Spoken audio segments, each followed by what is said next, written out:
Yo, y'all listening to Savage Media Radio, your number one source for underrated and non-viral topics, discussions, and news from the web and around the world. Think you can handle that much truth? Buckle up, bruh. It's about to get savage. That's right. Happy New Year, Savage listeners. Happy New Year. Happy New We're Year. Back. So this recap, we're going to do something a little different from the last couple of shows we had. It is our first show of the new year of 2018. So I'm going to have John and Courtney join me on this one. We're back for another week with some more Savage topics and discussions. Did you miss any of our action last week? Catch our latest broadcast on SoundCloud, YouTube, and Patreon. If you like our views and want to keep us talking, donations to the show are always appreciated via patreon.com. So let's jump right into this really quick. So John and Courtney, tell me, what did everybody do? What'd you get for the holidays? How was your holidays? Give us a little something. No, we're going to start with you, Courtney, Miss Lady. Oh, me? Okay, so what did I do for what? For Christmas, I guess? Okay, for Christmas. New Year? I celebrated with my family, my father, my husband, my mother-in-law, and my sister-in-law. And basically we kind of just chilled out for Christmas. We had dinner, which we don't really usually do Christmas dinner at our house, but we did, and it was awesome. And then we all we all bought each other a ton of gifts because we're like a big gift family. We don't do like the Santa grab or anything like that. We literally buy everybody like at least 7 things.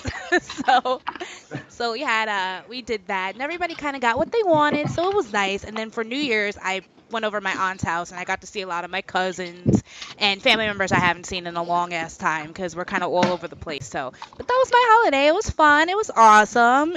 I think it was probably one of my favorite ones so far. That's what I'm talking about. All right, favorite holiday going into 2018. That's what I'm talking about. Okay, John, give us a little bit about your holiday. Maybe Christmas, you want to talk about some gifts that you gave or got, or just talk about what you did for the New Year. Just a little something. You know, this may be the most unexciting segment for me ever. I'm usually the Christmas guy. I love gifts. I always do a ton of gifts for people, always customized to everybody and everything like that. This year, I totally opted out of Christmas. I wanted no part of it.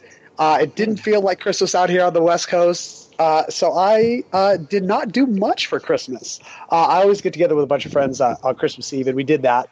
But in terms of the whole gift and tree thing, I opted out this year. I didn't feel compelled to participate, so I chose not to, and I did nothing, and it was amazing. John, it's kind of funny because it didn't feel like Christmas to me either until 4 days before. I'm like, oh, all right, well, I have to be friendly. Let me do this. It came so fast that I'm like, oh my goodness, I was not in the mood for a couple weeks. So I totally get you. And plus over here was mad warm, and I fucking hate that. If it's not cold on Christmas, I don't want any fucking part in it. So that's kind of how I feel. Snow kind of people on Christmas. I need a white Christmas kind of people. Is that you? I like frosty. That's exactly what it is. Yeah. Listen, you can keep your snow yourself. No, keep your snow and the cold to yourself. What about you? I don't. Yeah. What did I do? I mean, honestly, this is my my first Christmas with my daughter being one, but I wasn't with her on Christmas, so it was slightly different because I had her on Thanksgiving. You know, when you're co-parenting, it's a little bit different. You got to split holidays and time. So I'm learning to do that. She's only one, so things was working out. But I spent time with my sister and my family at my sister's house for Christmas, and it was awesome because my twin sister has twin daughters, and oh their my God, Christmas. Yeah, real talk. And their birthday's on Christmas. Shout out to my nieces, Lauren and Kayla, and my twin sister, Troyelle. She's supposed to be listening today, so she better be listening. She better be. Hey, sister. Shouting you out, girl. We did that on Christmas and New Year's. I actually ended up partying, doing some stuff with our friends who invited me. So basically, this year I was a little stumped because I wasn't in the Christmas spirit. I'm a Christmas kind of guy too, but I really didn't feel like it was Christmas. And so I didn't really get invited to Christmas parties or company parties. I felt some type of way. And then I was like, you know what, for the New Year's, at least I'm going to go out and do something, And so usually I work for the New Year's as an MC, but I didn't work this year. I did some little stuff, but I didn't do a major gig like I always do. But I had a good time at a house party, turning it up. I didn't have a microphone, but I was MCing. At least you had a party. At least you were at a party. At least there was some type of lively vibe. It could have been at home. I usually spend New Year's by myself and bored because I let my husband go do whatever, and I'm just like, by the time New Year's rolls around, I'm over it in general. I'm over spending money. So, but this year I did get out, but normally I'd be laying in bed like, oh guys, nobody's inviting me to anything. I feel so left out. But I decided to not make myself a victim, and I got my ass out there, and I actually had a good time. So. That's definitely a plus for you, Courtney. Thank you for getting out there and making it happen. Exactly. John, you didn't do anything for New Year's? I did actually do something for New Year's, so I figured that's not Christmas. I don't need to opt out of this one, but it did. I always go out to Pasadena, California, where they have the Rose Parade, and me and a bunch of friends went out, and we're out far too late. I think we're up till 5:30 or something. Not doing anything crazy, but just up way too late. And then and then on New Year's Day, watched a bunch of football and watched Georgia beat Oklahoma, which I loved. Nice. I'm starting no trouble won't be none. I'm not going there. Before we move to our next topic and get things moving for this show, do we have any New Year's resolution, guys? Courtney, let's start with you. New Year's resolution. This is going to be really weird, but I just made it up today, and Carlos will know exactly what I'm talking about. So today I found out that my boobs are too big, and it is killing my back. So this year, I am going to try my best to exercise and strengthen myself and strengthen my core, and just, do better so my body can kind of adapt to the way I've been built. So that's definitely my resolution. Listen, that's definitely, look, your health is important, Courtney. Exactly. You got to hurt back because your girls are too big. Exactly, right? It's good to understand what's going on. So I five to you, Courtney. Thank you. In by this time next year, your back will not be hurting. It will not. I will be strong. I will be standing up straight and standing up tall. I got this. Got this. And you got people that you got us to encourage you. Don't worry. We're gonna be checking in to make sure your resolution is going good. How about you, John? You got your resolution? We got to. How am I supposed to follow that one up? I mean, come on. Just sorry. about anything I talk about is way less exciting than that. That's all right. You know what? I didn't have too many. I guess my one big one would be to read more. I'm an avid reader, and the past few months just haven't been reading as much as I want to. So I'm going to try and read 2 full books a month. We'll see how that goes. Ooh. You said full books. That means that could be 100 pages, could be more. Oh, at least. Oh, all right now. That's dope. That's like intellectual. I feel like really trashy now that my resolution is to make sure my boobs fit on my chest. And this guy over here is talking about like literature. I was worried about having to follow you up. I thought I was going to seem lame. No, it's okay. We're good. I think we're even now. All right, good. I definitely think you're even. Everybody, we definitely all need to read. There needs to be a New Year's resolution for us all, because we're not looking at the news, we're actually reading what's going on, because that's how you find out the real news. Troy, what about you? Did I miss it, or am I like slow? No, you didn't miss it. I was holding out because I was like, wait, do I have one? No, I do have. No, I do have a New Year's resolution. I think that everything I've done up until this point in my life until now has led me to 2018. I mean, of course, all of us, but it has led me to this one point in my life, and so I feel like 2018, my resolution is to make my brand worldwide, somewhere where everyone knows who I am. I do so many different things, in so many aspects, and I'm a jack of all trades. But I feel like with all the talents and gifts that God give us, we're too talented to be broke when there's a lot of people out here that ain't got no talent making the money. So I feel like if you have talent, focus on that, what you have, and make that flourish, and take that to the next level, and hone on that craft. So my goal is to be worldwide by the end of this year, whether it's through my music, whether it's through emceeing, whether it's through this podcast, whether it's through whatever it may be. Well, Troy, like you guys have my back, we have yours, right? We will definitely help you get there. We will do whatever we got to do to support you to get you there. That's what I'm talking about. That's what Staying Savage is all about, baby. Yeah, we got you. Listen. All right, but that concludes our recap. Excuse me with all this. That concludes our recap. So we're going to keep things moving and get right on to our next segment. So, ladies and gentlemen, we're going to keep things moving with Savage Culture. Let's get it.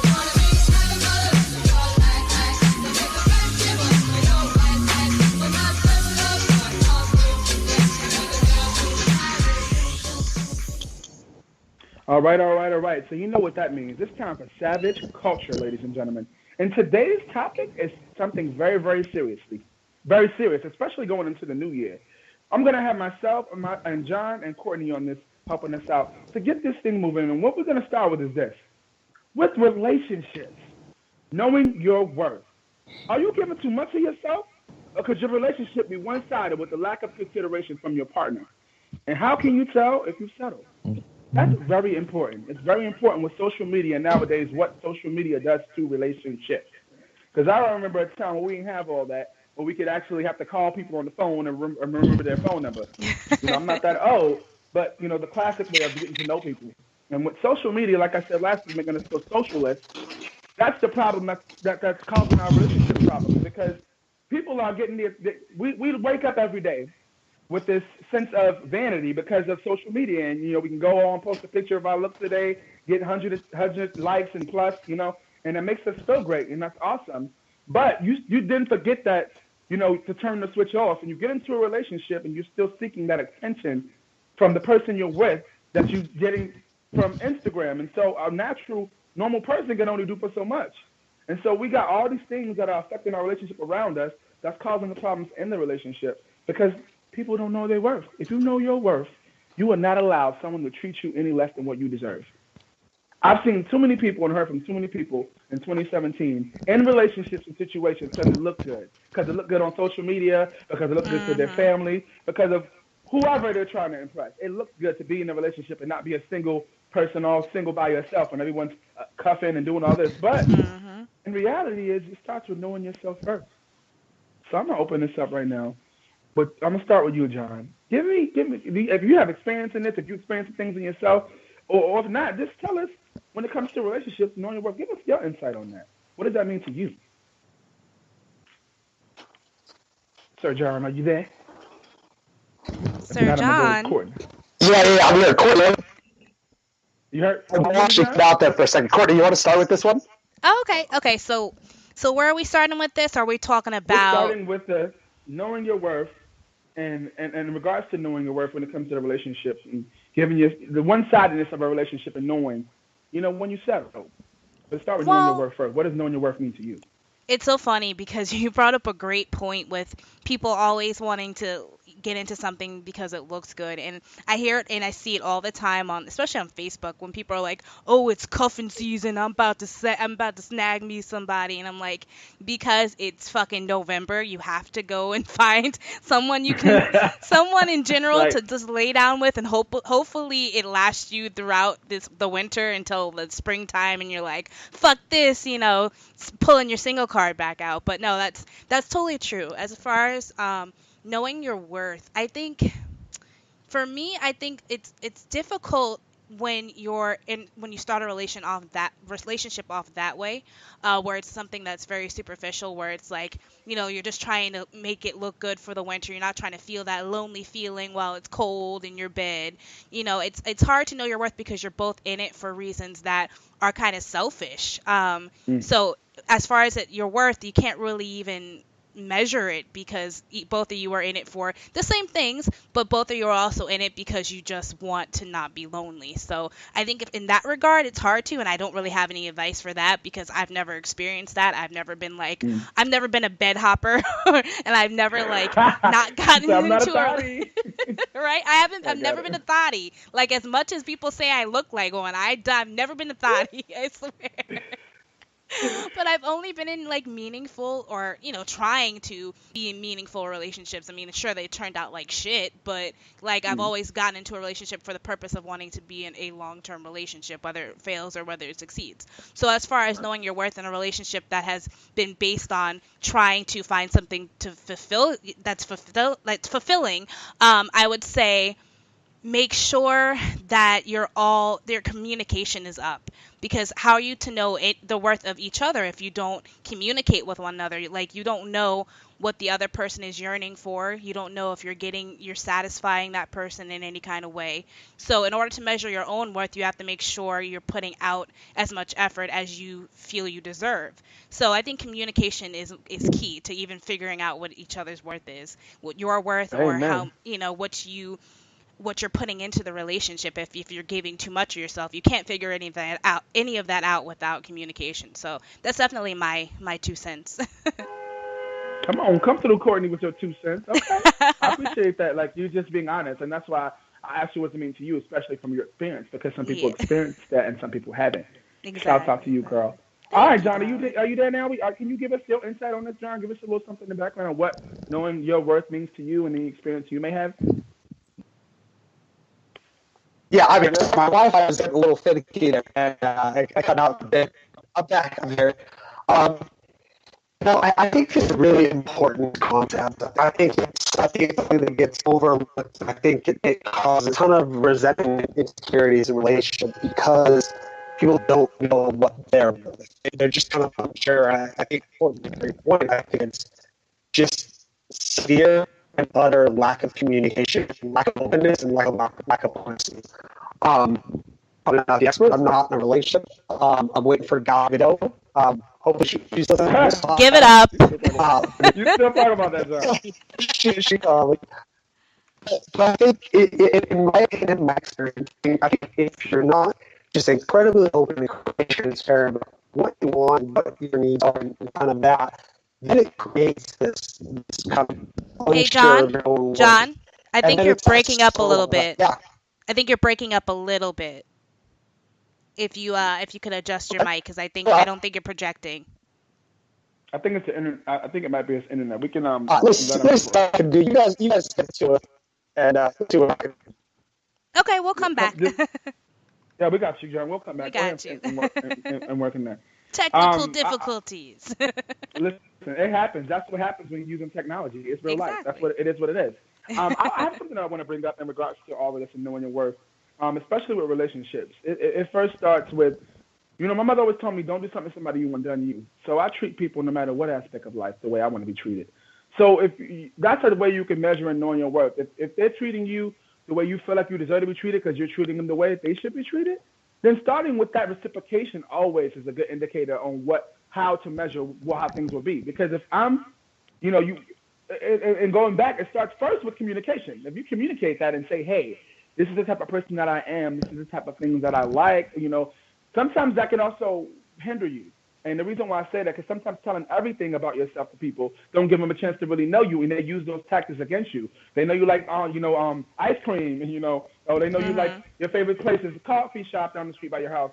When they know these things, they won't really, it's easy to be like, oh, well, I know what she likes, so I'll make it happen, versus them working that extra mile to really get to know you. Because I feel like you got to go that extra mile to get to know somebody, to really open up and be vulnerable first and foremost to get to know that person so that you can have something lasting. The relationship is like a house. You got to build that foundation so that when things get rough and the rust gets going and the wind starts blowing and there's a flood in the basement, you don't just say, you know what, I'm done with this. This is it. I can't do this anymore. You don't run away at the first sight of, trouble. But what I realized in the last couple of years in giving relationship advice is that there's 3 C's that make or break a relationship. That's commitment, communication, and compromise. Those I 3 totally things, if you agree. don't, come on, somebody understand where I'm coming from. Those Yeah, 3 I things totally agree. No, can make or break a relationship. Especially, I you know that. You married, Courtney. Come on. exactly. When you say like you have to build it from a foundation, it's such a strong message because a lot of people jump into relationships not realizing that because in the first couple of weeks or even months or even a year or two, it's all lust and infatuation. It's not always, oh, I'm gonna keep this person forever. Want to be forever partners. This is the one. I'm throwing away my card. People don't always get into relationships for that. It just sometimes turns into that. But I think that's a very unhealthy way to base the longevity of a relationship based on whether, you guys are going to constantly have sex all the time because it's not going to happen or like, very Listen, superficial things. it is very important. And I feel like if you build your relationship off of sex, when the sex gets sour on either part, the relationship is over. There is no coming back from that because there is no foundation built. So if you build your relationship off that, don't expect it to be long because sex is not always great every day. Sometimes you have your Exactly. moments where it might not. And if you're feeling some type of way personally with your own self, if you're struggling with how you look, your weight, or something like that, that affects your sex drive. That affects all of that too. So now that's not only affecting you, but it's affecting your relationship, and it's sort of like subconsciously and non-verbally you don't even know. So it's also being self-aware. Because we get into Exactly. situations and we tend to carry these suitcases with all these things that we've been through. They're imaginary suitcases, but they're there. It's And we tend to baggage. go baggage, exactly what it Exactly. is. I call it imaginary suitcase. And you, I you like take it. these with you from relationship to relationship, holding on to these things and haven't really dealt with some of those things. And then you get into a relationship with someone thinking that you know yourself and you're ready to do this, and you're really not. Exactly. And I you're think we really got not. John And back. John, you there? are you back, John? Yeah, I'm here. I'm back. Yes, you sound sassy, John. You sound good. You ready to roll, Yeah, right? I don't know what happened. Had to kick my router, and I think that worked. Okay, there we As go. long as So it yeah, break no so world. let's roll back. Let's like, kind of dial back before we were talking about your worth, knowing your worth. So in your experience, what is the advice you can give to somebody about knowing their worth in a relationship or knowing the worth of their partner? In my experience, and I think what's been best is allowing yourself to kind of lose like that guard, like lose that outer shell. And it's not easy. It's not an easy thing to do at all. But kind of lose that in a way to be open enough and honest enough to like literally ask questions and inquire. And I think that's the biggest thing. And, the one that kind of asks the most questions is usually the most inquisitive and the most open-minded. And if you can do that, if you can actually try and learn and better understand what's at the root of your partner or your significant other or anything like that, I think that opens both of you up so much. And personally, like that is just the best thing. Then you can really kind of start to understand like what each other's nuances are and kind of what each other's goals are and what means most to them. And really that, like losing that shell, like there's no use in carrying around those suitcases, right, Troy? Come Um, on. I Yes, just Right? want to brother. use suitcases there. Like, I there's no like use in that. suitcases. Like, yeah, there's no use in that. And having the shell that's guarded, yes, it's going to be there, but you have to let it go. You have to let it go, and you have to do it sooner rather than later. Because if you don't know your worth, then it's just this endless sea of resentment that keeps building up, and at some point you can't overcome that. And that's where just Boom. really being open for me has been the best thing. Hey, amen to that. That's what I'm talking about, Carl. That's what I'm talking about, John. At the end of the day, it's important to be open and be receptive and be vulnerable when you're really trying to get to know somebody. Because that openness and that vulnerability opens you up to the building that foundation that I was talking about earlier. Because now you're starting to learn about things that they don't really talk about, but getting them to open up is really just a part of intimacy. And people really don't notice that. Getting someone to talk to you and open up to you that you're getting to know is intimate. Because if you're sitting at home on the couch with a candle lit, having a glass of wine, or if you're in the park taking a walk, or if you're on the wherever you may be, that's still a moment of intimacy because you're still getting to know that person. So I said all that to say, let's do a little recap on this. Know yourself, know your worth, and don't settle. Don't settle for anything less than what you deserve because it starts with you. Each and every one of us are kings and queens and walk in our own right, no matter who you are, no matter what race you are, no matter where you're Yes. from. So be the king and queen that the Creator created you to be.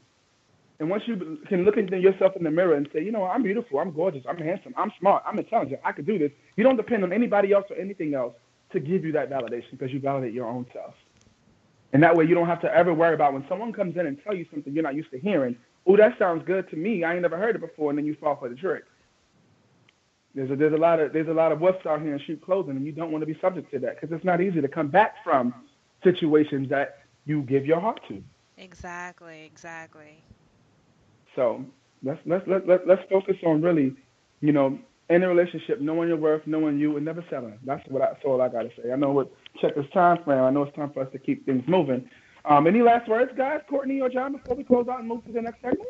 Just get into You a know, relationship that is meaningful to you. I don't want to put any my opinion on anybody. If you want to get into a relationship because that booty is sexy and fat and she gives bomb head, do you? I don't care, but just always respect each other and it just for however long you're together, communicate because that makes your life, that enriches your life, and it will hopefully lead to the longevity of your relationship. So I just say communication is key. I totally Go ahead. agree. And Troy said something that I think was perfect.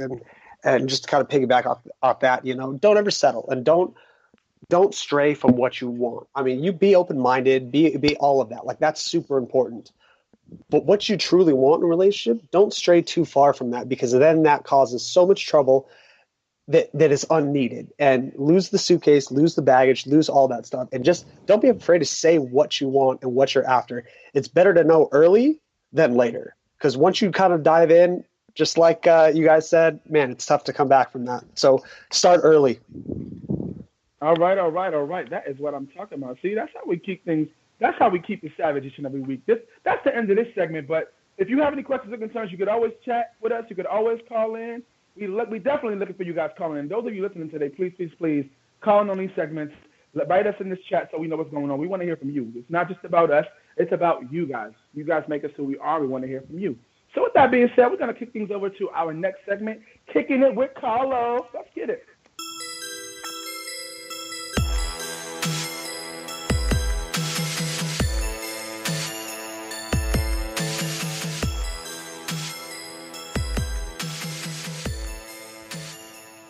All right. Thank you, guys.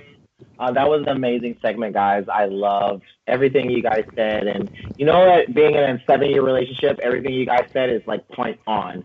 But in this segment of Kicking It with Karlos, we're going to talk about Black Lives Matter, and is gang activity still a main contributing factor for violence in our Black community?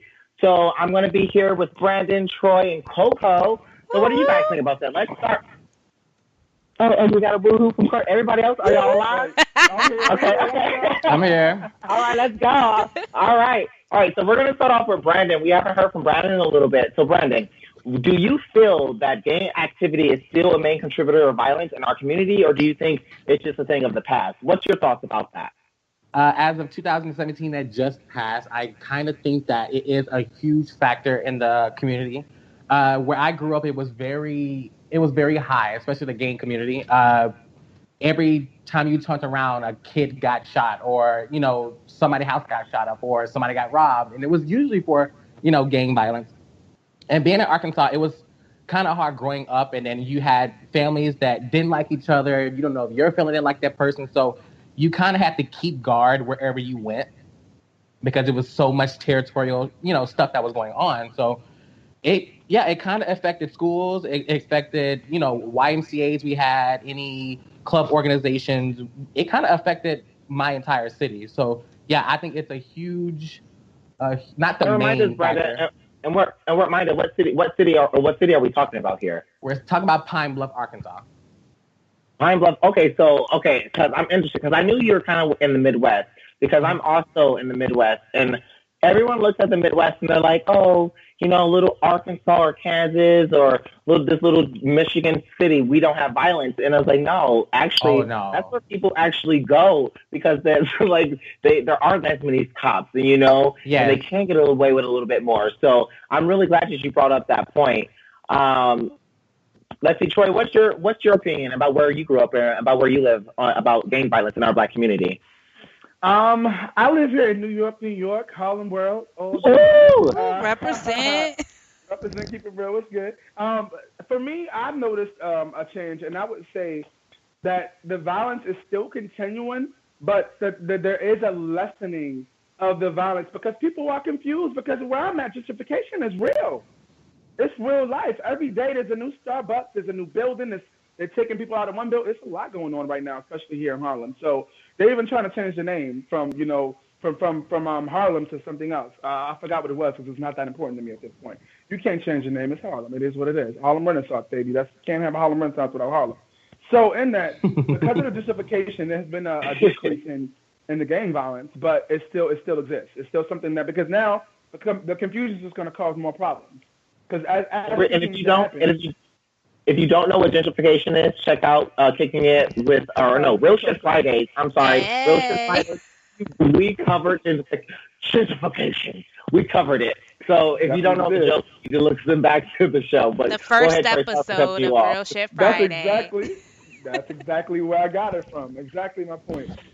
You got to tune in, ladies and gentlemen. On Fridays, you got to tune in. They definitely uncensored and real. If you ain't heard none of them, you got to check out our Savage Media Radio on Spreaker. You can click it. Once it's recorded and done, it's there. Y'all got to check it out. But yes, because of gentrification, I feel like the gang violence has sort of went down a little bit. not as many people, are causing problems when it comes to that. But at the end of the day, it's still there. It's not like it doesn't exist anymore. Perfect. And what about you, CoCo? I know you're still like in New York. Do you feel like that's the same thing that has happened for you, or do you have a different perspective? It's kind of funny because New Jersey is so small, but it's split up into so many different sections. And I have to say, gang violence is still prevalent in a lot of the cities known for it, which is like Camden, New Jersey, or Trenton, or just a lot of the lower southern part of the state. A lot of the urban areas down there, gang violence is very prevalent. So I would say yes for that. But I'm going to take this like completely left because I've noticed, even during my research, when I do the research for Savage Finds, I'm noticing a lot of stories of domestic violence more up north, being a contributing factor to violence in general. And a lot of it stems from social media. She saw him talking to some girl on social media, flirting with her, sending naked pictures, or la da da da da. She pulls out a friggin' 45 Magnum on him, and it's on another headline. And it's crazy. Hello. In North Jersey, it's been like a skyrocket. Like the accounts of this happening, and I'm noticing that, and it's scary to think about if that's where our society is going, if that's where the violence is stemming from. Something that is meant to bring people together is now pulling them apart in the most violent ways possible. But honestly, like I said, I think that's another contributing factor. Depending on what part of the state, I see a lot of domestic violence, a lot of social media being a cause for the violence, and then the other half of the state is definitely gang related. Still, issues with gentrification and a whole bunch of things that are kind of surrounded the not ethnic, but urban areas for a while now. But like I said, as you get up to the more progressive parts of the state, it's definitely a lot of social media, social media fueled, I guess I should say. But yeah, definitely a mixture. I would say that's definitely what's going on in my part of the world. Even though I'm so close to Troy, it's just a different world, Definitely. Yeah. Yeah. And for me, I really don't. I honestly, I think foster care kind of guarded me from gang violence and seeing it in the community because I was bounced from everywhere. So I really don't have an opinion on gang violence. I didn't see it growing up. Even though I lived in Detroit, it was always in like safe neighborhoods because we were in foster care. So like they weren't having like a foster home in the hood. But I do remember gang violence happening at my home personally. But I'm not going to get too much to that because that's something we're going to do later on another show. But speaking of, Courtney, you hit on something that I want to speak on. You talked about domestic violence. Mm-hmm. And can we all agree that domestic violence is just pretty much bullying, right? As exactly. An adult. I agree. Exactly. Mm-hmm. Right? So, because bullying comes in all shapes and forms. It can be cyberbullying online. It could be, like you said, domestic violence, like your partner. And some people don't realize domestic violence is also your children. Like, because sometimes parents get beat by their children as they grow and become adults. So that's also domestic violence. So I want to talk about bullying in this next little pit of my segment. Do you guys think that adults can be bullied, or do you think they are immune? Let's start with Brandon. I can definitely say, yeah. I think adults can be bullies. That's for sure. I don't have any prime examples. For example, like at a club, like if you are with a group of friends and they don't like them, this group is too scared to defend themselves. This group is bullying. You get to fighting outside. To me, that's the only example I have. But I can definitely still see bullying happening even for adults. Yes. Okay, because me too. I definitely can see bullying happening for anyone's shape, or size. Troy, what do you think about that? Can adults be bullied? Yes, they can be bullied, and they're still bullied every day. I see it every day at work. I see it on social media. I see, and at this day and age, a lot of people are bullies, and even though they don't try to be, they are because they think because they're giving their opinion about something that their opinion matters, and it don't because opinions don't pay bills. Okay, let's start with that. Okay. Second of all, it is bullying because you sitting up here saying these things about how you feel about people's lives. You really don't know. You only know what you see. And so it's easy to talk things about people, what you agree and what you see, when you really don't know the honest to God truth about what they did to get the way they are and what they did to be in this situation. You only know what the media wants you to know. Preach. Preach. So, and what do you think, CoCo? Go ahead, CoCo. I'm done. I was like, damn, Troy, you got more? Because what you Right? just gave was that was the worst. It's sickening to be now in 2018 and to go into a workplace and see grown people with the workplace BS. Excuse me. Is this serious? Are we in high school? A lot of us are, 25 and older. You know what I'm saying? So I don't understand how in a workplace in today's society you can still deal with the feeling of the bullying that you had in high school because work environments feel like high school BS. Yo, I feel this in my soul right now, Troy. Like, you're speaking from, like, my heart. It's kind of crazy because you hit it on the head when you said in the workplace and on social media, because that's kind of where I see it's more prevalent, too. Because just the other day, I was at Walmart, and this young, he had to be probably, like, 21. This boy was outside in the, was it landscaping section, wherever they get, like, all those flowers, or, like, you can get, like, a rocking chair for outside, that section of Walmart. And it was outside, and he was trying to push a table. So he's pushing this table, and the legs kept falling off. And I felt so bad for him because, like, there's a group of, like, obviously younger guys, like, guys that were younger than him, like 17 and 18, were over in the corner, like, heckling him, cracking up laughing because their legs just wouldn't stay on this fucking table. And I felt so bad. I mean, when I think about it now, it's funny from looking out. I get it, but it was so uncool and unfair. Like, you could tell he was embarrassed. So we helped him. Like, me and my father were actually at Walmart, so we helped him put the legs together and push and kind of picked it up instead of dragging it like he was trying to do. So it worked out. But, like, you could tell he was getting so frustrated and bent out of shape. And that's something that can lead someone to just not want to come back the next day. And it's so sad. Something so small. Like, if it takes a small bit of embarrassment to not make you want to do anything. Like, it really can kind of kill your morale. And I felt that was so sad. But that was just an experience I saw. And then on social media, I see it every day. Like, people posting pictures of themselves, like, just pictures, just regular pictures, and somebody's like, oh, you look fat. I've seen this happen. And I'm like, this is like 2018 now, and I'm still seeing people say, oh, you look so fat. Why'd you post this picture? Oh, great spray tan, shit like that. And I'm like, you guys are pathetic. And it definitely does happen as adults. It doesn't change. It doesn't get worse. It just changes. It's just, I believe it's more visceral and more from the heart when it's from an adult. Because when you're a kid, you have all these hormones, you got all this anger. So sometimes it comes out and you don't realize how nasty you are. But as a grown adult, you should really understand that your words can hurt people. But, it still happens, sadly. Exactly. One way that I've been bullied. Back in the day when I was in college, like, me and my husband, we were super fucking broke. We didn't have no money, and we really didn't. Y'all remember those days when you had no money, and we applied for food stamps, and we got food stamps, and I felt bullied every time I went to I went to the grocery store. It was just like I was bullied by the cashier. I was bullied by the people behind me. But I remember back in the day when food stamps were actually stamps. And not like a debit card. Right, yeah, right. The colored paper that looked like Monopoly money. I remember because the dollar bills are always brown. That was you gotta. But no, I want to transition into our new segment the new topic into my segment. Is food stamps. I think people bully people with food stamps, and I think they bully who should get food stamps. I think they bully how you should qualify for food stamps. My opinion is I think that food stamps should be available for everyone, but just like your job, you should get drug tested for them. I feel like any type of government assistance, anything that you're given for free, you should get drug tested. We should be looking at you every couple of weeks to make sure you're on the up and up. But I think if you do qualify, I think you should just get food stamps. What are your guys' opinion on food stamps and how they should be distributed? Oh, pick me. Yes, sir. We're going to start with me right here. Go ahead, Troy. Take it over. First of all, I am someone who has been a recipient and, have had my ups and downs with that. You know what I'm saying? Like, even currently, I'll be real. Right now, I was a recipient of it because I lost 2 jobs and I needed it.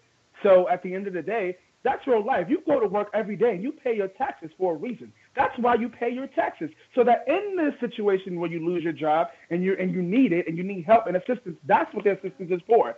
So my focus is that, yes, anyone can come to this country and get assistance. especially, in the states like New York and, New Jersey, those big states, you can always get help and assistance. But a lot of people take advantage of it, and that's what makes it worse for people who really need it when they do need it. Because they're already giving you the runaround and the headache when you try to go apply. It's already a problem. You got to wait 25 hours in the office with some people who only got that job 15 years ago because they needed money and they want to retire. So they're all evil, angry, and mad, which is a whole other situation we're dealing with now with city jobs. All these angry people working these city jobs because they got those jobs for money years ago because that was the thing. You get a job, work 20 years, retire. That's what everybody's mentality was years ago. And now they're in these jobs and they hate it.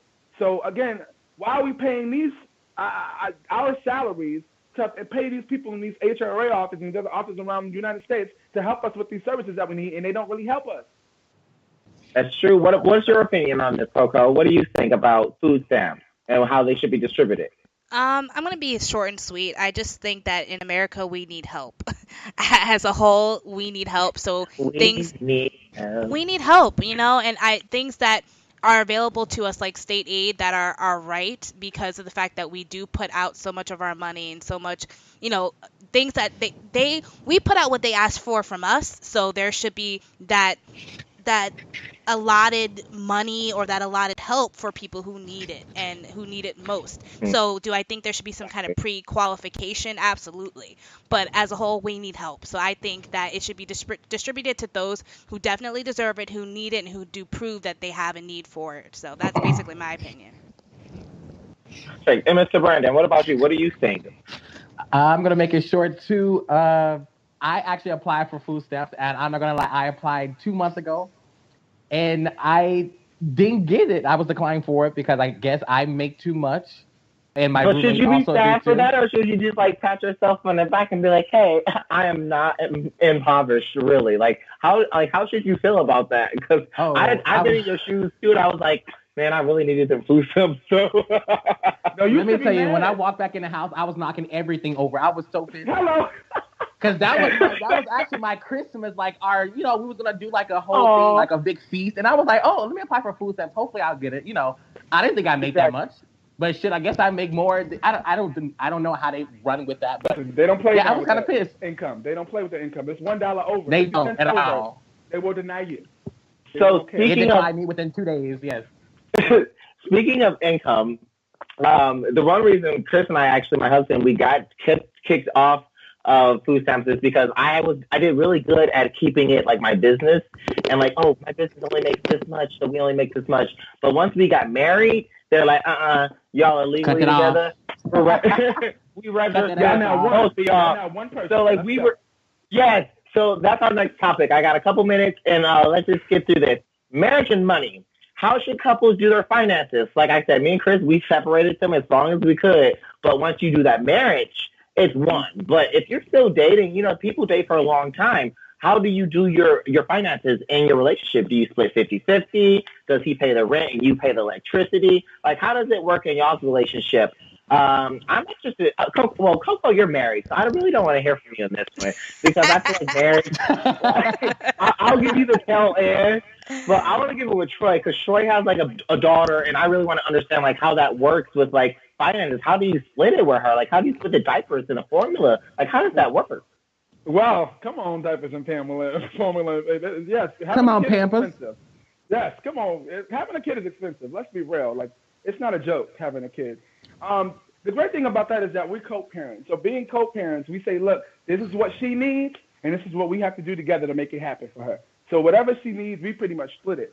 And when it comes to relationships, now that's a whole other situation because every situation, you have to look at every situation differently, especially when it comes to money. Because if I'm the type of person that's really good with my money and saves my money and do certain things with my money, and you're not that type of person, then we need to get you up to a certain par where you could be able to, exactly. not be, reckless with your money, or we can have some kind of responsibility in you and know that we're going to be good. Because I feel like it could be, hey, I pay the rent, you pay this, but it also depends on who makes or how much money you make too. Because at the end of the day, being in a relationship is great, but if you make $20,000, $30,000 more than I do, and then we paying everything half, that's kind of crazy because me trying to meet you is not the same as you trying to meet me. So that's why every situation is different. You got to really adjust it and be able to communicate. Communicate. That's it. If you can communicate with each other, then I think that you won't have any issues, but every situation is different when it comes to money. And that's everything with business. Anything with money is communication. If you can't communicate with the cashier, how are you supposed to know how much money you're supposed to get back? You know, it's all about communication. Brandon, how do you handle relationships and finances? If I was married, I would probably say we'll get, whatever you do with your portion of your check, you do whatever you need to do, whatever I do. Not even if you're married. Like right now, like how do you, like, no, I don't want to hear from married people because at married, it's 50-50 by law. Like, that's just like, right. So that's just a given. It's 50-50 by law. How do you handle, like, even if you're dating, when you go down and y'all might rack up $150 dinner, who pays for it? Do you split it? Like, how do you handle finances in dating? The way me and my boyfriend do it, whoever asks to go out has to pay. Just things like that. Because we like to, if you ask, then you're bold enough to pay. So that's just how we do it. I don't know if that's weird for you guys or, we split it up. Yo, I would be like, babe, you want to go to McDonald's? Real quick, dollar menu. Oh my God. But no, so like you guys, just whoever, and Brandon, in your relationship, whoever has the balls for the walls, like there you go. You got the money for it, you handle it. And it surprises the shit out of me sometimes. And that's how we usually do it, yeah. Perfect. Well, thank you guys so much for just kicking it with me for this little bit of this segment. I'm going to pass it off to CoCo. She got a couple of announcements for you guys. Be sure to join us next week for Kicking It with Karlos, I believe. If not, catch me on Real Shit Fridays. This Friday, we're talking about some good shit. It's a little depressing, so there is a disclaimer. Please read it, but we are front. So check it out. So thank you guys, and I'll see you guys later. Bye. Hey. All right, guys. Give it up for Karlos hosting his first segment on Savage Media Radio. Woo! Guys, we gotta do better than that. Let's say what? Well, I got a couple interesting things to kind of skit at you guys today. Basically, first thing is be sure to check out the newest segment, Kicking It with Karlos, right here on Savage Live each week at 8:30 p.m. Eastern Standard Time. You guys got a little taste of it just now, but there's so much more fun to come, so please stay tuned. So that's Kicking It with Karlos, 8:30 at p.m. Eastern Standard Time.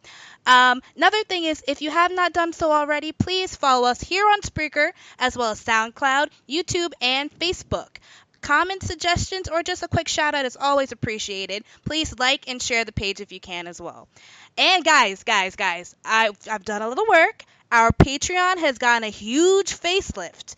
We now have some goals. Goals are like the rewards, and the goals are basically like what we kind of want to get from our Patreons. I don't even know. I'll call you guys Patreons so that we can kind of keep this whole broadcast going.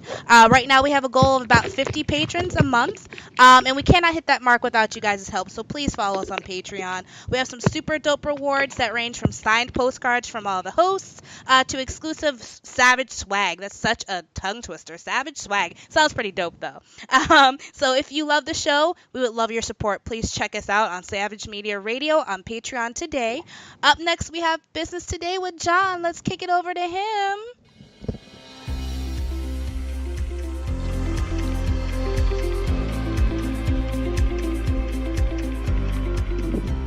Yo, you guys know we got business today, and I want to start this off by just commenting, how am I supposed to follow Kicking It with Karlos? Like, come on.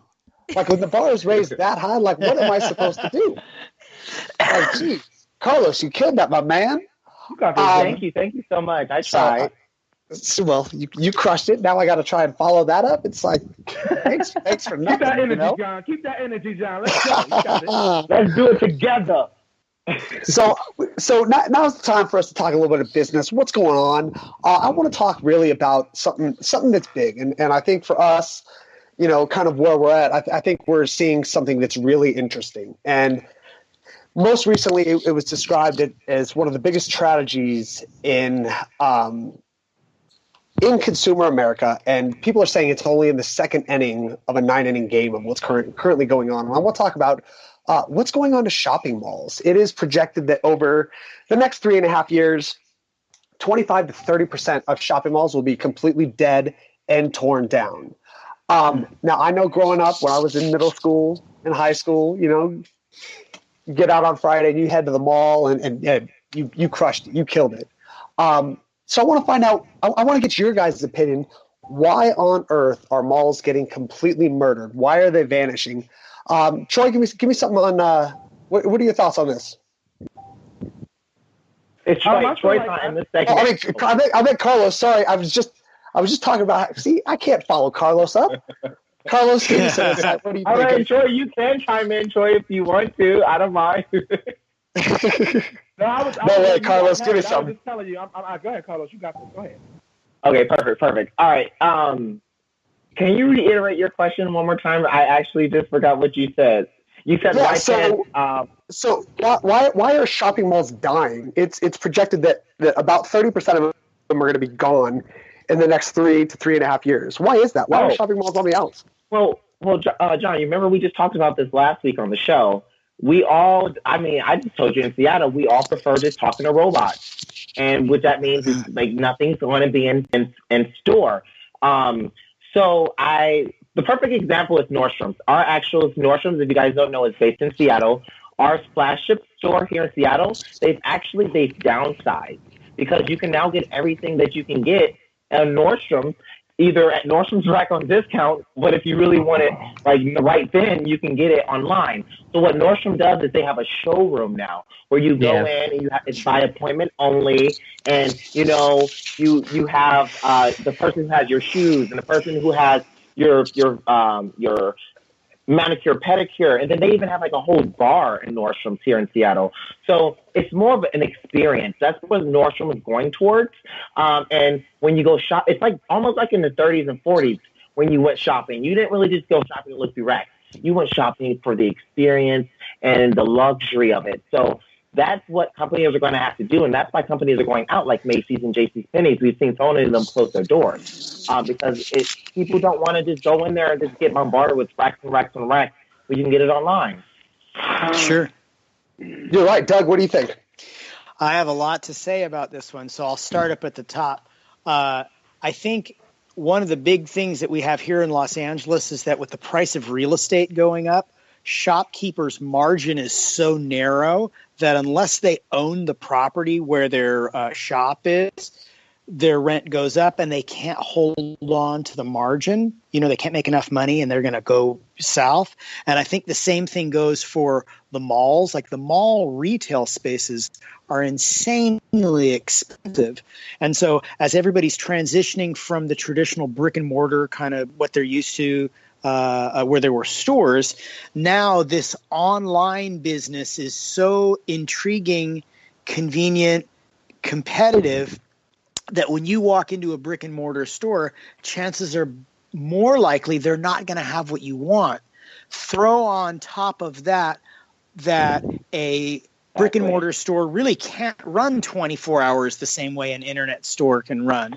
The internet store has you beat when it comes to Amazon Prime and being able to warehouse inventory. So I really think that model of traditional shopping, as much as I do enjoy it, I think that's going way of the dodo. I think that thing's going to go way far away. There's going to be a small fringe of people that still like the experience of going out and rubbing elbows and interfacing with people. But I think that in Los Angeles, it's a combination of the internet, real estate, and the experience not really being that exciting, and people are going to want to step away from it. So say I'm a shopping mall owner, and I'm not a shopping mall owner. Mm-hmm. The traditional kind of look of that shopping mall facade. What can I do as an owner of that building, that complex, to get more people there? Carlos, what do you think?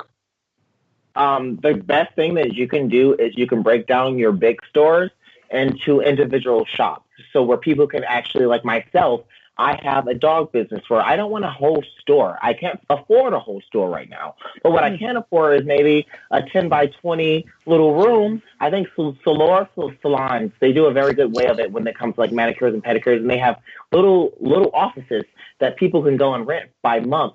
That's what people are going to have to do to keep their stores alive. And as a I mean, as a big box store, it's just not. You're not going to keep yourself alive. You just have to go all online. That's my opinion. Mm-hmm. Like you just need to cut it off at the neck and just say, hey, we're just online only. Mm-hmm. Absolutely.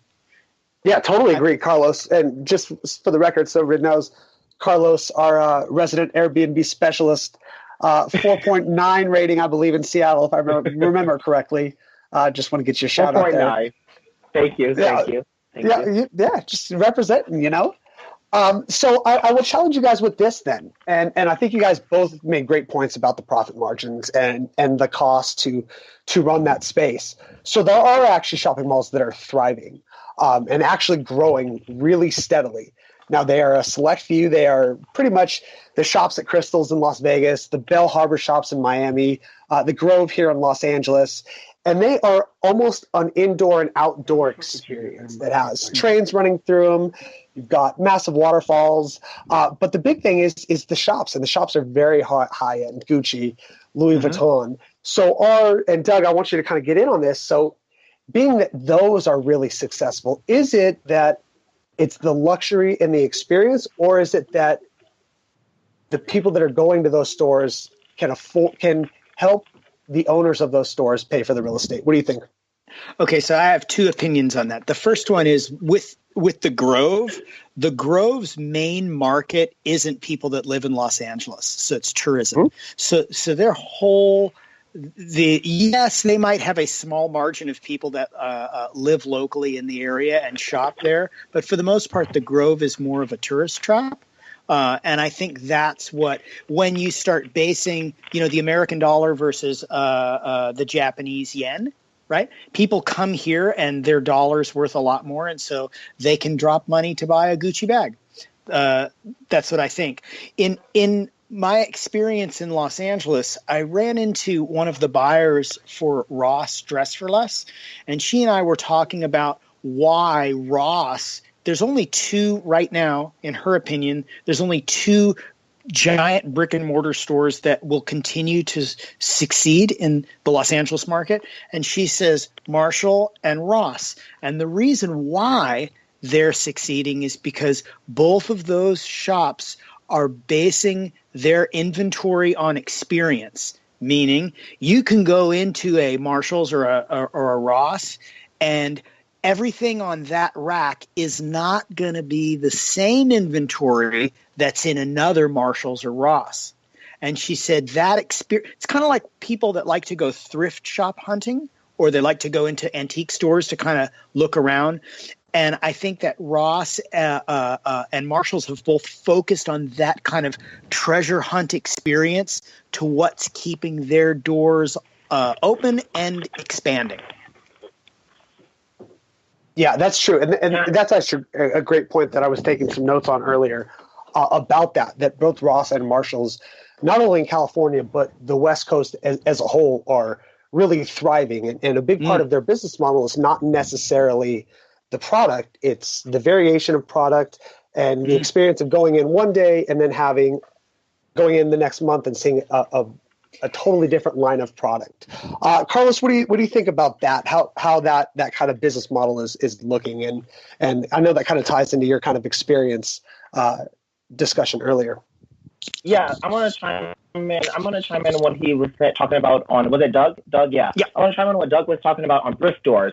That's actually, like you guys know, I have several businesses. So one of my businesses is called Reslay, and it's like reuse, recycle, reslay.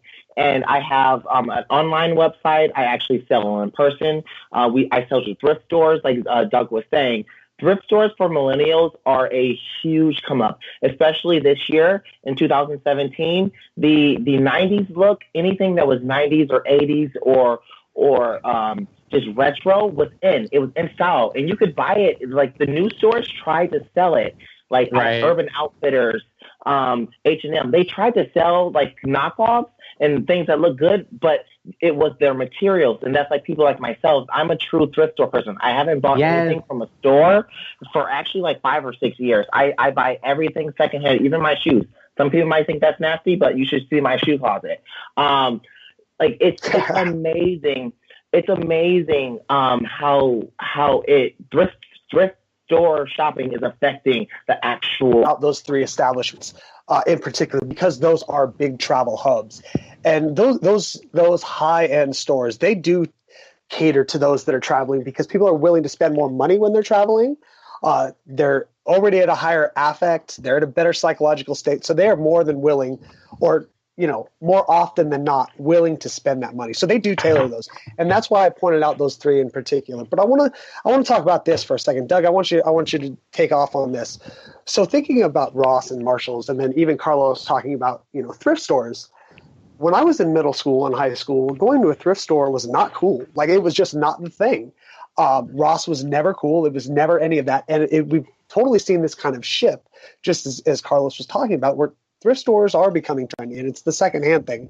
Why is that, Doug? Tell me. Well, I think that I'm not going to be the guy to claim to know everything about fashion, but I do know enough about fashion to where it repeats itself. Okay. Totally. And I think that's one of those things.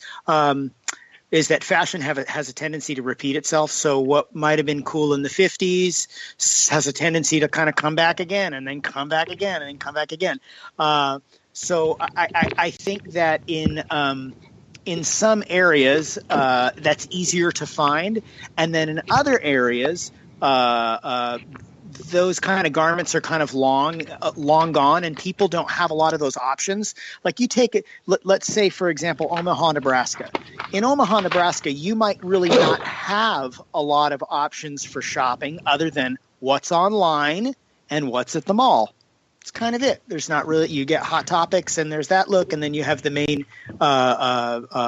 box stores, and then whatever you can find online, where I think once you start getting kind of like on the coasts or in the small collegey kind of towns, they do have that thrift store experience. And I think that's something that's always been hip, and it's always going to come back around. And I think what's fascinating is a lot of times the people that are in those stores don't actually get their inventory from those communities. That there are people like, I can think of 3 people that I know that what they do is they actually travel, and they're shoppers, and they go to church sales and all these other places way off the beaten path in the southern states, and then they bring back the garments, and they either rework them and or they sell them. And so I think that's another. They're called pickers. Yeah. And so, yeah, there you go. So I know 3 people that do that, and that's what they do. And their right thumbs are very worn out from touching fabric all day, but it is what it is. So I think that thrift stores are great. And I think thrift stores are always going to come back around. And there's also that mentality of people, maybe by supporting an independent thrift store, they're not part of the corporate machine. I totally agree with you, Doug. And I definitely agree on the kind of hipster idea of thrift stores and that thing. But you said fashion, and you're spot on. Our resident fashion expert, you are now officially. Fashion is totally cyclical, and it is on the cycle, and it is like that. But and Karlos, since you're a thrift store aficionado, I will say, I want you to take this. But why is it that 20 years ago, 15 years ago, going to a thrift store wasn't really cool? It was not okay. It was something you kept secret a lot of times. Why is that not really the case anymore, Karlos? For me personally, because you couldn't make money on it 15, 20 years ago. Like in the 80s, there weren't stores like Buffalo Exchange, Plato's Closet, Crossroads. There weren't stores that were buy-sell trade stores that were buying used clothes. As millennials, there are now those stores, so it's not a faux pas. It's not like cliche to maybe go sell your clothes at the store and then maybe go use your store credit. I personally, that's what I did today, actually. Wednesday and Thursdays are my sell days, where I take the clothes that I pick. And Doug, people who go and travel, like I myself, I travel between Vancouver, British Columbia, and Portland, into different Goodwills, like you said, different Goodwills and thrift stores. And I just pick different things from different communities, and then I sell them here in Seattle, because Seattle is a hub where everyone loves vintage. Everyone loves just like old fashion. So that's what the difference is. That's why back in the 80s, people were ashamed because like it was kind of like, oh, you're wearing used clothes. Now it's like, I have a business where I sell used clothes and I'm making thousands of dollars a month and people are buying my used clothes and I actually save. And then you have to look at it, the other part where you reuse, like that's the name of my company is Reslay. You reuse, you recycle. That's the big part. Like we actually we feel like we're doing our part for the community and for the oceans because like there are these fast fashions like H&M that has a new shirt every 2 weeks. I feel like the windows are different every 2 weeks now or every other day, you know? And it's like hard to keep up with the fashions and all of that stuff goes into the ocean. So the people who are thrifting, they really feel like they're saving money and they're giving back to the environment. And I think that's what's really important. Right. I think the second thing you talked about as far as like giving back to the environment, there is this money factor, which is huge. And I think the stigma of buying things secondhand used to be really like, oh my God, that's where poor people shop.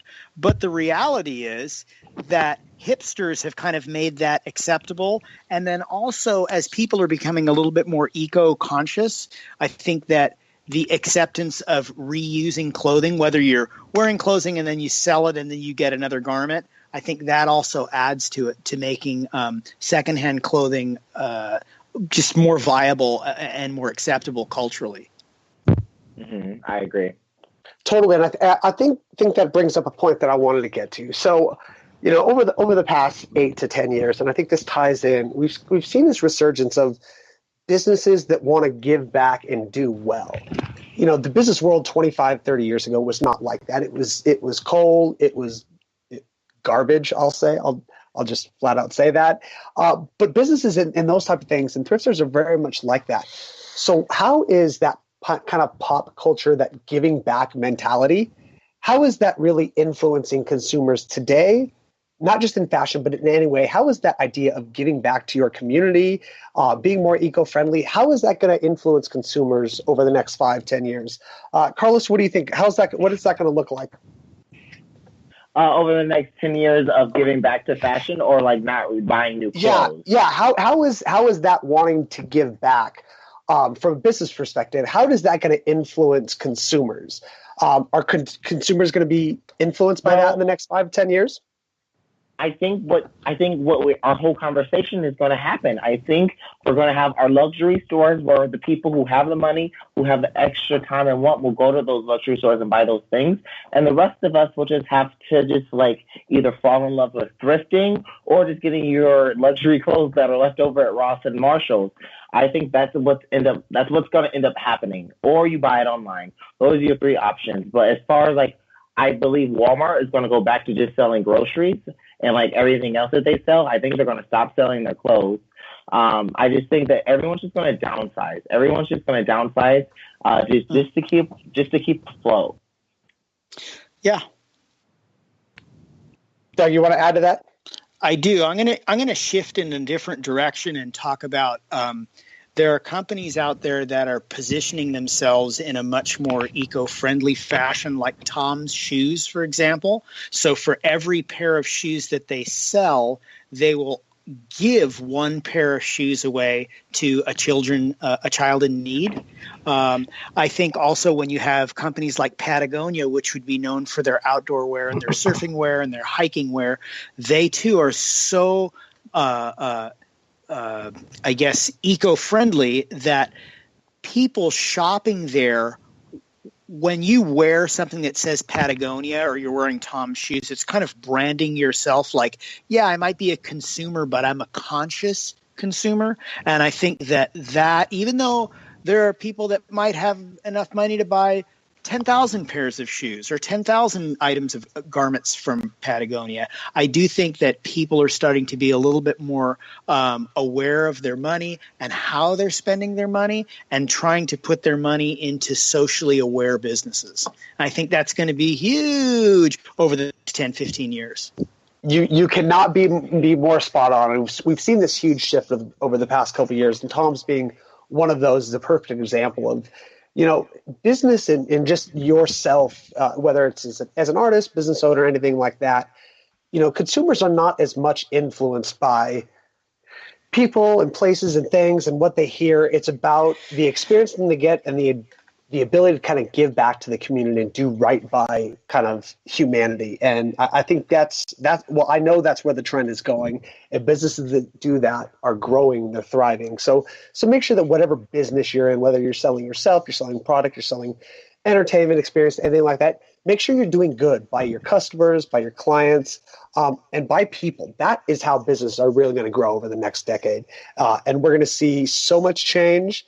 And in 10 years, hold me to that. I'll call that a guarantee. But now I want to transfer over to Today in Music.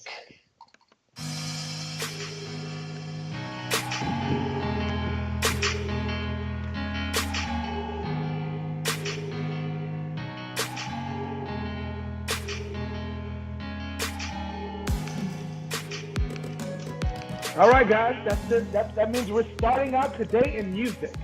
Today in Music, it's always something special to me as an artist myself. I always look forward to Today in Music because it's always something interesting. Thanks, CoCo. But anyway, we're going to keep things moving. Today we're going to start with something very important because I feel like at the end of the day, we all have artists that we truly, truly love and enjoy and look up to, no matter you're an artist or not, just in general, because music is music. We all get inspiration and we all get things from music. I'm going to have Courtney, Brandon, Doug, and Carlos. Excuse me, too much saliva. Carlos helped me out today on this particular topic in Today in Music. Yeah, I'm sorry. I've always had it. We'll talk about that later. I'm not even going there. That's a whole other situation. Now you're like me, sharing too much. Not going there. But we're going to start this with the first thing I'm going to start with today is what singer or songwriter's death impacted you the most? And I'm going to start that out. And I'm going to start out with Luther Vandross. Don't you remember you told me? Man, come on. Hey. Yes, he was the man, okay? And I feel like had his music still lived on in a couple more years, it could have continued to change the game the way it was doing for what music was then. And I felt like we lost him too soon because his music was really, telling the story and it was really, you could really connect with it. So I'm going to say that my artist is Luther Vandross. I'm gonna kick things over to Carlos. Carlos, tell me what artist or songwriter or singer whose death has impacted you. My biggest so you guys all know how much I love Beyonce, right? But she's not dead, right? She's not dead. I feel like she took Aaliyah's spot. I feel like if Aaliyah had survived, there wouldn't be a Beyonce as there is now. So, Aaliyah was the person that was taken from us, and she was replaced by Beyonce.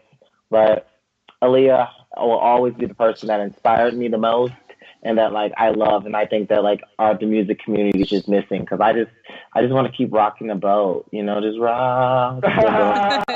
Right. Aaliyah was definitely epic. We definitely can't forget about her. I used to be doing those banging on the lunch tables with my friends, doing that 1 in a million beat on the table in the lunchroom. Come on, that was definitely exactly. She's definitely well missed. Okay, Brandon, you here? Brandon, tell us what artist or songwriter has death has impacted you the most. I would say Rihanna has, to be honest with you, through the things that she had been going through, even with the the thing we're talking about with the domestic violence and Brandon, Rihanna's still alive. We're talking about dead. Dead. Oh, no. Okay. You know how much I had to shoot myself. Hold on. I'm sorry. I shooted myself because I was dying laughing. And y'all was going to sit there and let me talk about it.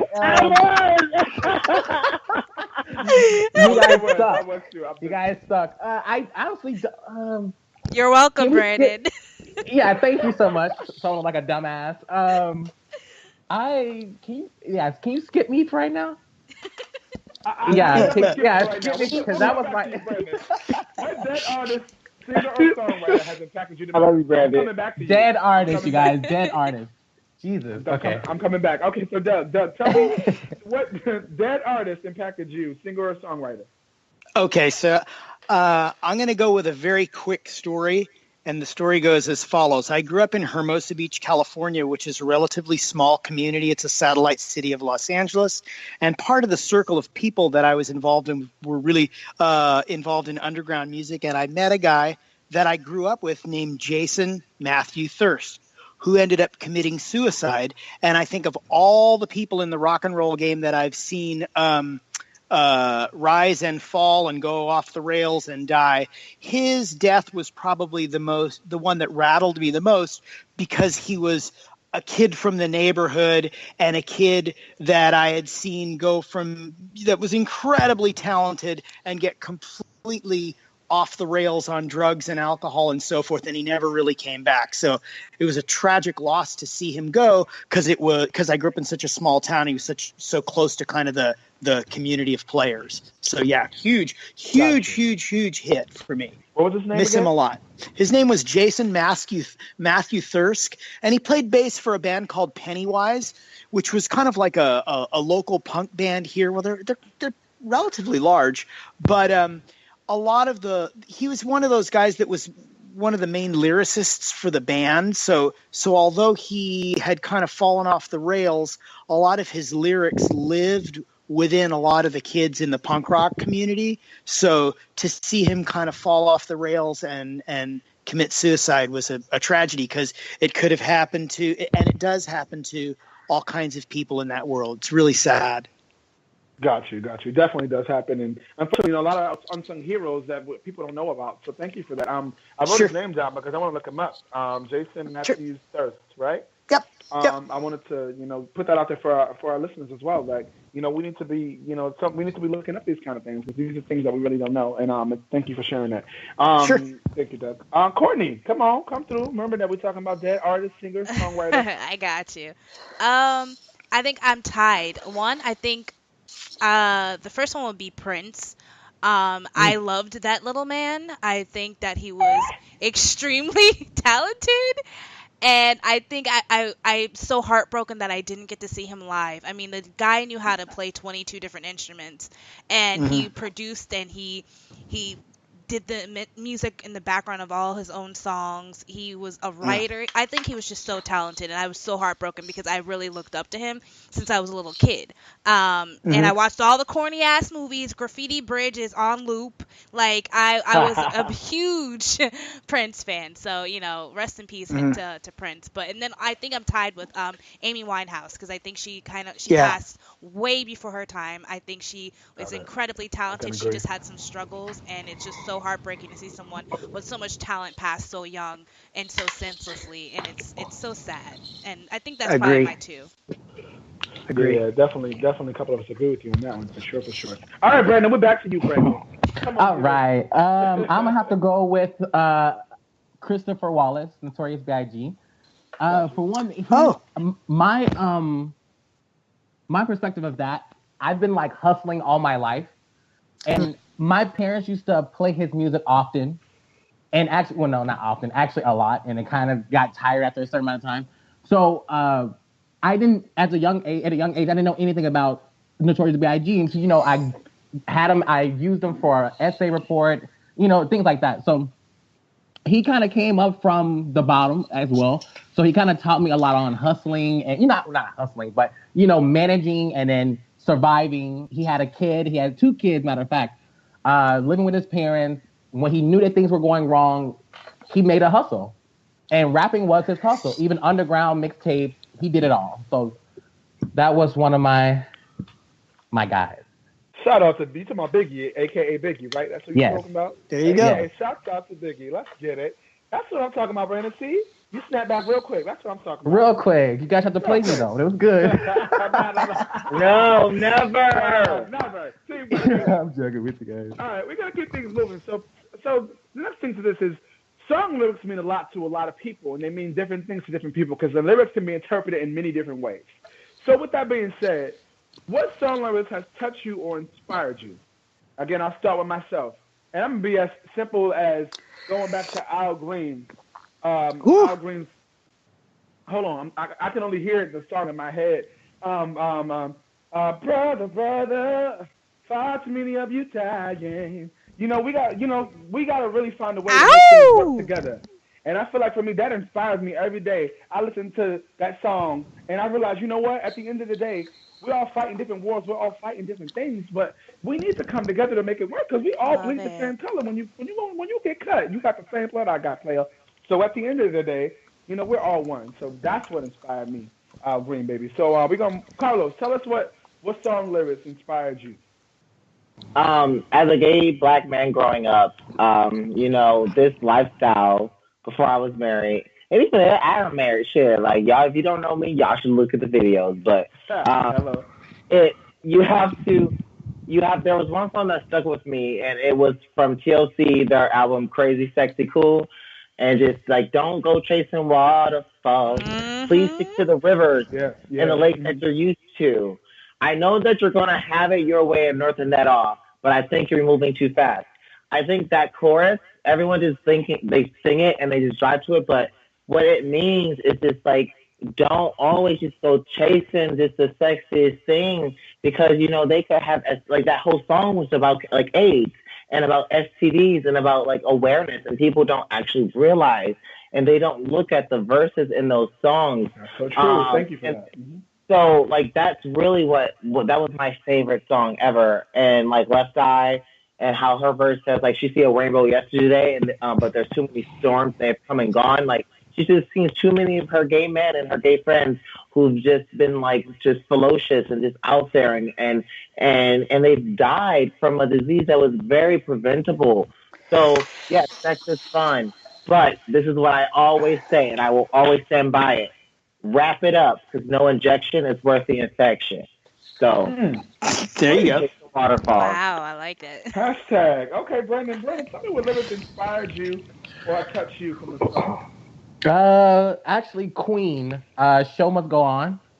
That kind of took a big toll on me when I first moved here. I was going through like a lot of stuff, especially through family-wise and friends-wise. And once my friend introduced me to that song, I would listen to it constantly over and over again, because they were basically saying no matter what the hell is thrown at you, that show still has to continue no matter what you have to do. So that was like that song that was like a couple of years ago where I heard that, and it's still to this day I still listen to it in the car constantly.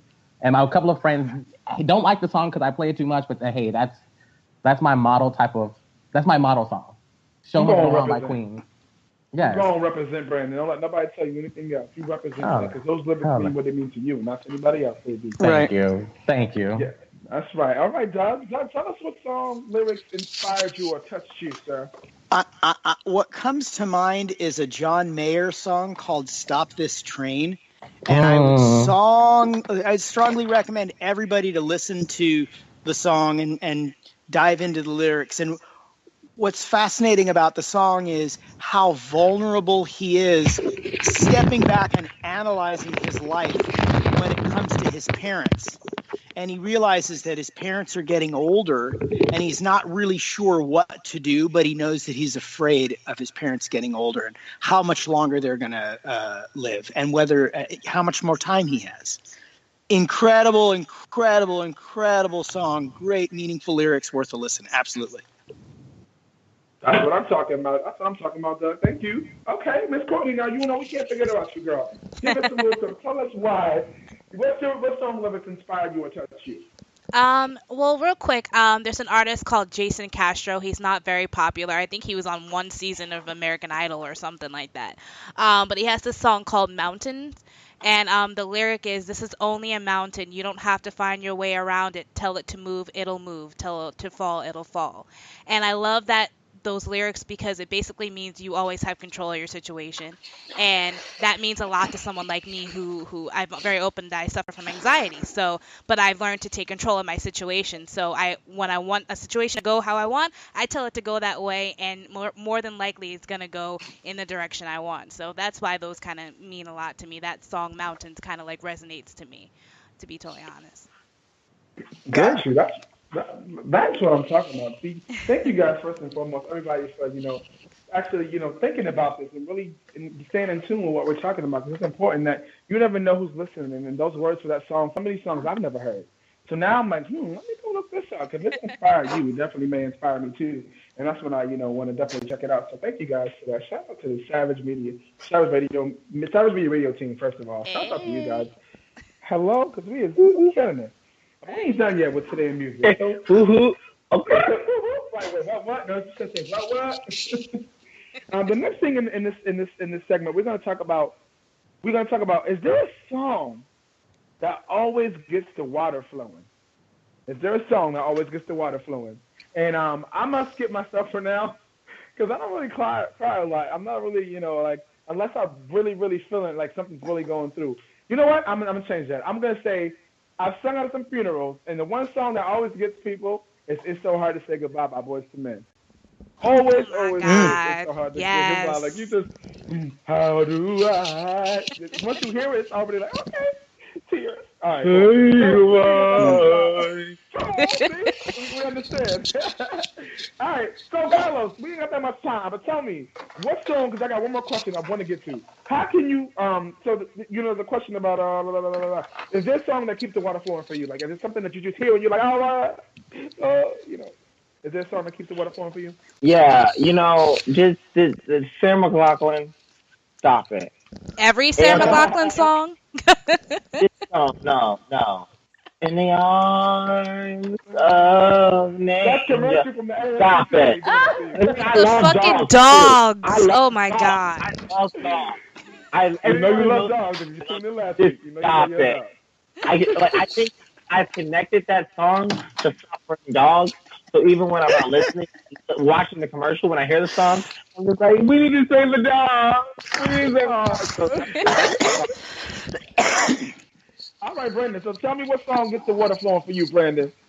The song that you too hard.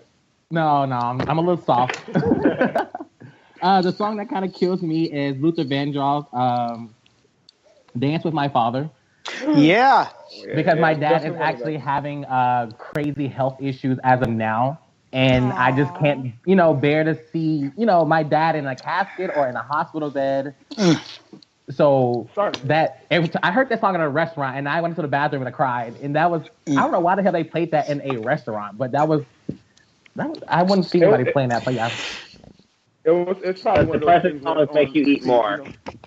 Yes. Maybe extra drink. Don't do it. Don't fall into it. Don't do it. Right. Don't get that extra drink. Don't do it. You'll be sitting there by yourself figuring out how you go get home because now you're too drunk. Right. Look, tell us what song is the water working for you, or you don't have no song. Tell us.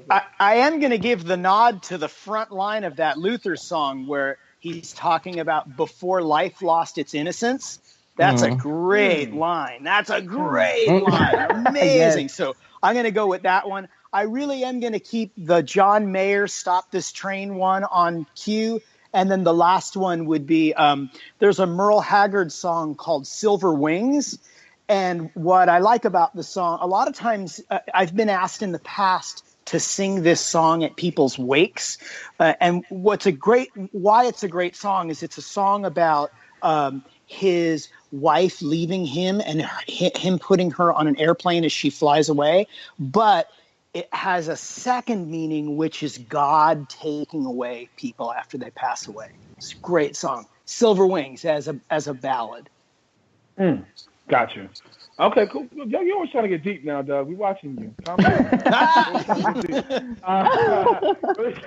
We got to move things over to Courtney. Courtney, tell us what song makes the water work for you, because you're only female now. Come on. Get real with us. Okay, well, there's this song. It doesn't make me cry because it makes me sad. I cry or I tear because it makes me happy. It's by this new artist. His name is Charlie Puth. And I don't usually listen to like soft music. I'm more like a trap music, soca type of girl. But it's called Left, Right, Left, and it's basically saying you only have a little bit further to go, just left, right, left. And it's such a beautiful song. I would recommend everybody, if you're having a bad day, please download Charlie Puth's Left, Right, Left. It's a beautifully, I guess, constructed song. It's a very powerful meaning, and it definitely would kind of put a smile on your face, but it brings a tear to my stone heart. I must say. That stone heart, girl. I catch you. I caught that. All right, guys. Thank you so much for tuning. Thank you so much for participating in this segment today in music, because at the end of the day, it's one of my favorites. And you guys killed it today, as always. But we out of time, so we're gonna keep things moving. We're gonna keep things over to Still Listening with Doug. Hey everybody, welcome to I'm Still Listening. I'm your host Doug Carrion, and in this segment I'm going to be highlighting the coolest independent hip-hop, indie rock, and electronic music now available on SoundCloud. Check it out. What's going on, everybody? I'm going to jump right into the deep end of this one. I'm Still Listening. Mr. Doug Carrion here all the way from Los Angeles, California.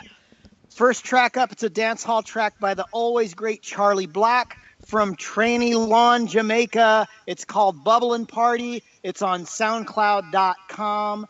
Charlie with a Y, Black Music, SoundCloud.com. Charlie Black Music. This one's called Bubblin' Party, and it goes like this. Hey, Mrs. Mom, this is not a troubling party. This is a bubbling party. Oh.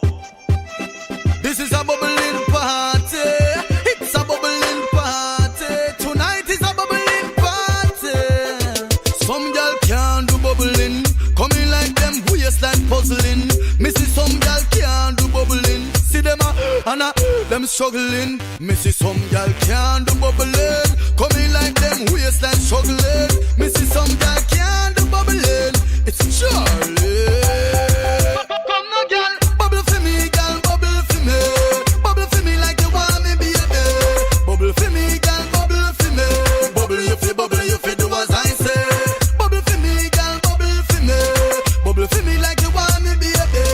Bubble for me, girl, bubble for me. Do what Charlie Black say. Bubble up and go down, bite your lips so. Wet your lips them like it's a kiss go. But position your body, move up your hips so. Girl, me love how for you bump a bit so. I coulda dance all her a calypso. Me love see when you turn and deep so. Bubble up your body then you twist so. You want keep me but you want to do it so. Hey, you see it so. Bubble for me, girl, bubble for me. Bubble for me like you want me, baby. Bubble for me, girl, bubble for me. Bubble you feel do as I say. Bubble for me, girl, bubble for me. Bubble for me like you want me, baby. Bubble for me, girl, bubble for me. Do what Charlie Black say. Bubble at your own risk when you come in. A bubbling party, so have fun in ya. See girl a bubble and a sweat like a sun in ya. The girls them love see me in a me marina. Watch that girl a bubble a show her tongue ring. Seductive look she a give me while me a sing. Me tell her say bird can fly for one wing. So she call Tina, Angela and the two twin. Bubble for me, girl, bubble for me.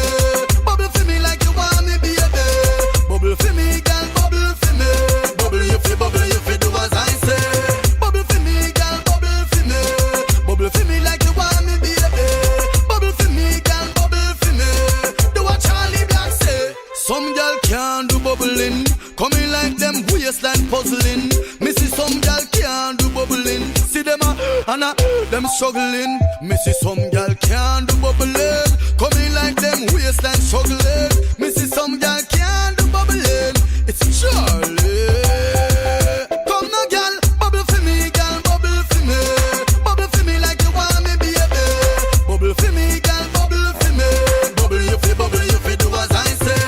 Bubble for me, girl, bubble for me. Bubble for me like you want me, baby. Bubble for me, girl, bubble for me. Do what Charlie Black say. There you go. Coming in on track number 2, straight out of Philly, the Strawberry Runners with a song called In the Garden in the Night. If you like the track, find it on SoundCloud /Strawberry-Runners. Again, SoundCloud.com /Strawberry Runners. Away we go.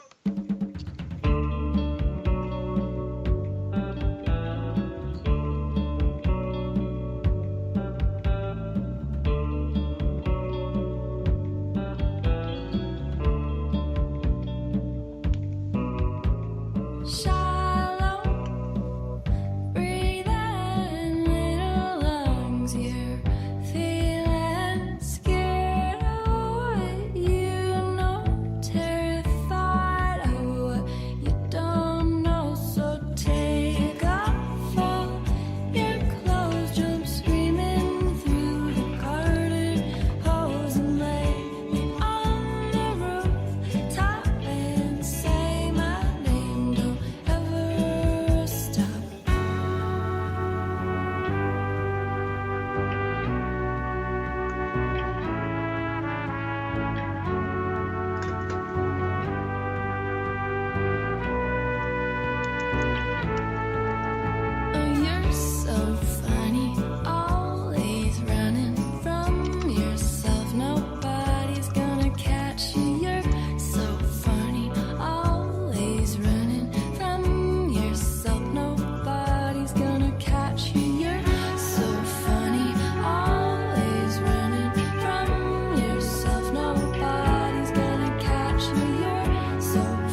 Hey, you guys.